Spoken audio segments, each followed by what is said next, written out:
Hello friends, welcome to Bhadra IAS academy YouTube channel, जो है आपका one stop destination for upcoming APSC exam. यहाँ आपको एक स्मार्ट तरीके से इशू बेस्ड मैनर में लास्ट 6 मंथ्स के जो सबसे इंपॉर्टेंट करंट अफेयर्स है वो मिल जाएंगे।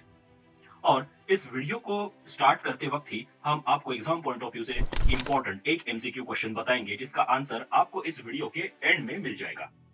तो चलिए इस वीडियो को एंड तक के देखना ना भूलिएगा। आज का एमसीक्यू क्वेश्चन है, which of the following country has India succeeded the G20 presidency from. आपके ऑप्शंस है A Germany, B Brazil, C Indonesia या डी ऑस्ट्रेलिया। तो इंडिया को बड़ा ही प्राउड फील होगा और हर एक इंडियन को प्राउड फील करना चाहिए। ऐसा ये एक मोमेंट है और ऐसी ये एक अचीवमेंट है जिस पर इंडिया ने अपनी ग्लोबल इमेज को अब इस तरीके से ऊपर लाया हुआ है। मतलब एक इतिहास इंडिया ने बना दिया है और पिछले कई सालों से जो हमारी एक इमेज रही थी उसको पूरी तरह से पीछे छोड़ के एक नया इंडिया अब सामने आया है। और जहां पूरी दुनिया वेट कर रही थी कि इंडिया कब फेल होता है, किस तरीके से हम उसके ऊपर तंज कसते हैं, तो इन सबको बड़ा ही डिसअपॉइंटमेंट देते हुए इंडिया ने वो कारनामा करके दिखाया है जब दुनिया को इंडिया का नुकसान मानना ही पड़ेगा।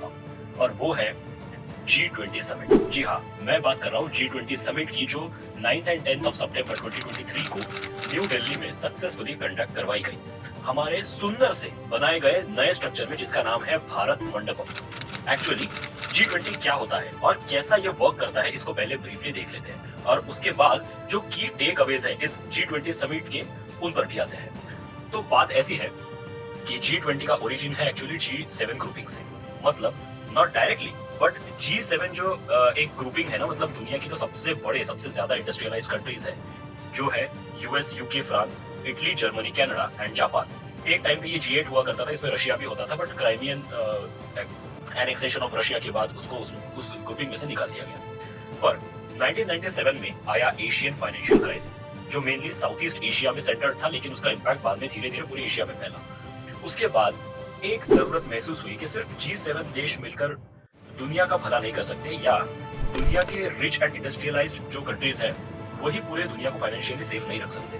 तो इसके लिए G20 कंट्रीज का फॉर्मेशन हुआ इन द ईयर 1999, जिनमें आज की डेट में 19 कंट्रीज है, जैसे India, Japan, Brazil, China, Russia, Saudi Arabia, USA, Canada etcetera, और एक यूरोपियन यूनियन है। ऐसे टोटल मिला के ये 20 सिग्निफिकेंट इकोनॉमीज है वर्ल्ड की। ये कंट्रीज इन टोटल वर्ल्ड की 2/3 population, 85% of global GDP and 75% of the global trade को रिप्रेजेंट करते हैं। G20 के दो मेन ट्रैक्स हैं, एक जिनमें सारे मेंबर कंट्रीज के finance ministers and central banks के, मतलब इंडिया के आरबीआई के जो गवर्नर्स है वो शामिल होते हैं, और वो ग्लोबल इकोनॉमी को कैसे स्टेबल रखा जाए, आपस में कोऑपरेट एंड कोऑर्डिनेट करके कैसे इन्फ्लेशन को चेक में रखे और ग्लोबल ट्रेड को बूस्ट करे, ऐसे कई सारे इश्यूज पर एक कंसेंसस बिल्ड करने का एक एफर्ट वहां पे लेते हैं। एंड दूसरा है शेरपा ट्रैक, जहां ब्रॉड बेस्ड इश्यूज जैसे एंटी करप्शन, पॉलिटिकल एंगेजमेंट को कैसे बेटर किया जाए, ऐसे सारे इश्यूज को डिस्कस किया जाता है। इंडिया में जो G20 समिट हुई थी वो ऑफ कोर्स इंडिया की प्रेसिडेंसी के अंडर हुई। वैसे तो इंडिया को G20 की प्रेसिडेंसी है दिसंबर 2022 में ही मिल गई थी और ये एक साल तक के हमारे पास में थी।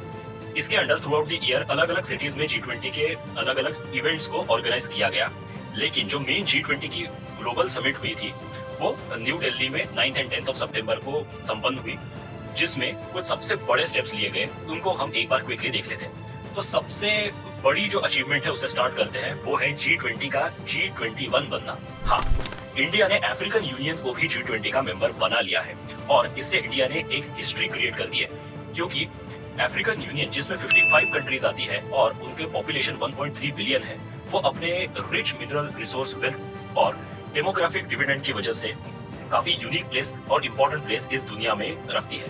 लेकिन आज तक किसी ने सही ढंग से इनको ना रिकॉग्नाइज किया ना रिप्रेजेंट, पर ये कारनामा इंडिया ने करके दिखाया।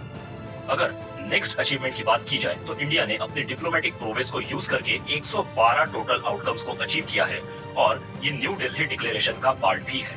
और वो भी Russia and Ukraine, China and US जैसे आर्च राइवल्स को एक साथ कंसेंसस का पार्ट बनाना, ये इंडिया ने जो करके दिखाया, ये कोई मामूली बात नहीं। नेक्स्ट है ग्लोबल बायोफ्यूल अलायंस, जिसको हम शॉर्ट में GBA कहते हैं। तो एक्चुअली GBA का फॉर्मेशन इंडिया के लीडरशिप में हुआ है एंड इसका पर्पस है गवर्नमेंट्स, ऑर्गेनाइजेशंस एंड इंडस्ट्रीज को ग्लोबल लेवल पर साथ लेकर बायोफ्यूल्स को प्रमोट करना। इंडिया को इस अलायंस से अपने एनर्जी ट्रांजिशन में, जो कि फॉसिल फ्यूल बेस्ड जो हमारा पावर जनरेशन सेक्टर वगैरह है, उससे रिन्यूएबल सोर्सेज पर शिफ्ट करने का ये एक बहुत ही सुनहरा मौका है।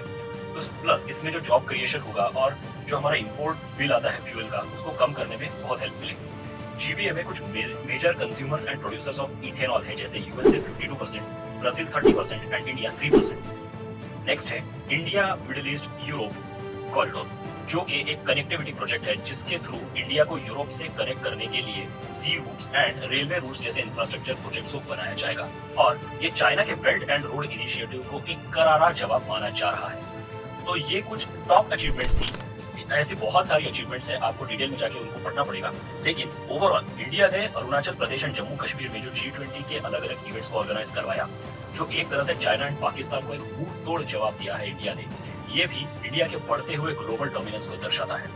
तो ऐसा है ये पूरा G20 का डिस्कशन। होपफुली आपको इससे हेल्प होगी। और अब देख लेते हैं आज के एमसीक्यू क्वेश्चन को। तो उसका आंसर है ऑप्शन नंबर सी, इंडोनेशिया। तो फ्रेंड्स चलिए, ऐसे ही इंटरेस्टिंग टॉपिक पर बेस्ड हमारे वीडियोस आगे भी आते रहेंगे, कंटिन्यूसली हम आप तक पहुंचाते रहेंगे। इसके लिए आपको सिर्फ छोटा सा काम करना है, आपको सब्सक्राइब करना है हमारे भद्रा आईएएस एकेडमी के यूट्यूब चैनल को और हमारे साथ बने रहना है।